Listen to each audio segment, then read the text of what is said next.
দেবদত্ত ভগবান বুদ্ধকে বন্দনা করে আসন হতে উঠে অঞ্জলিবদ্ধ হয়ে বললেন, বান্তে ভগবান, আপনি এখন জীর্ণ, বৃদ্ধ ও বয়সাধিক্য হয়েছেন। এখন হতে আপনি নিরিবিলি চিত্তে অবশিষ্ট জীবন সুখে বাস করুন। আমি ভিক্ষু সংঘ পরিচালনা করব। ভিক্ষু সংঘের ভার আমাকে প্রদান করুন। দেবদত্তের কথা শুনে ভগবান মৃদু হাসলেন এবং তার কথার প্রতিক্ষেপ করলেন।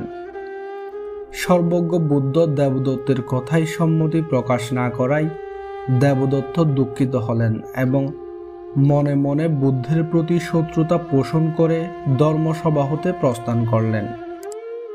ওই ঘটনার পর থেকে বুদ্ধের প্রতি দেবদত্তের ক্রোধ দিন দিন বাড়তে থাকে। দেবদত্ত এতটাই ক্রোধান্বিত ছিলেন যে তিনি বুদ্ধকে হত্যা করে হলেও